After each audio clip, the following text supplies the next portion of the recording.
at their record and doesn't run from it. Next question. Hi, Senator Kit Maher, CNN. Wanted to ask, in the wake... Thank you. Now, Kit, I honestly, she's going to hate me saying this. Kit's one of the good ones.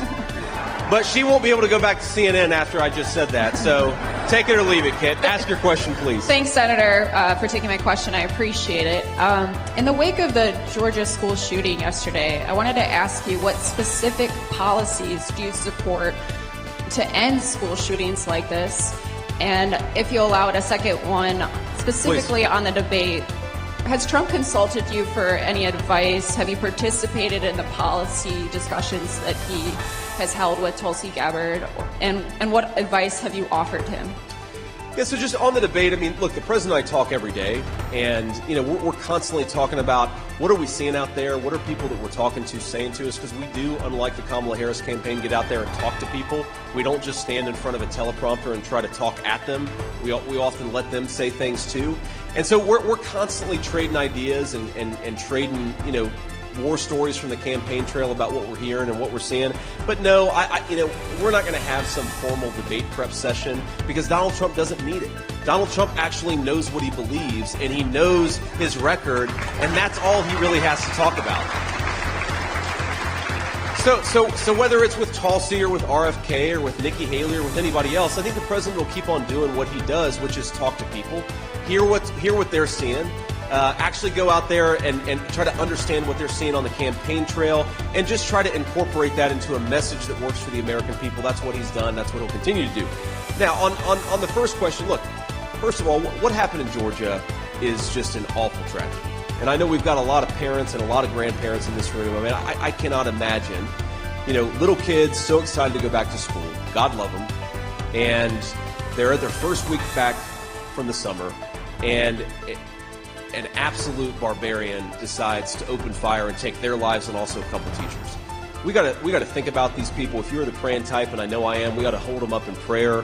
We got to be hoping for the best for this incredible community, because no parent should have to deal with this. No child should have to deal with this. And yes, after holding these folks up in prayer and giving them our sympathies, because that's what people deserve in a time of tragedy, then we have to think about how to make this less common. Now look, the Kamala Harris answer to this is to take law-abiding American citizens' guns away from them. That is what Kamala Harris wants to do. But we have to ask ourselves, we actually have been able to run an experiment on this, because you've got some states with very strict gun laws, and you've got some states that don't have strict gun laws at all. And the states with strict gun laws, they have a lot of school shootings. And the states without strict gun laws, some of them have school shootings too. So clearly strict gun laws is not the thing that is going to solve this problem.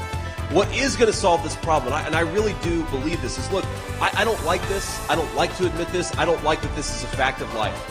But if you are a psycho and you want to make headlines, you realize that our schools are soft targets.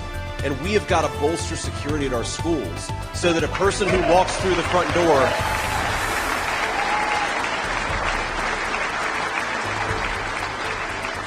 We've got to bolster security so that if a psycho wants to walk through the front door and kill a bunch of children, they're not able to.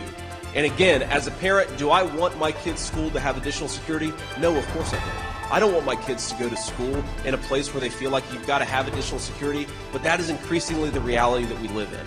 And a bunch of my colleagues in the Senate, we actually worked on legislation that would give schools more resources to bolster their security, because if these psychos are going to have to go after our kids, we've got to be prepared for it. We don't have to like the reality that we live in, but it is the reality that we live in, and we've got to deal with it.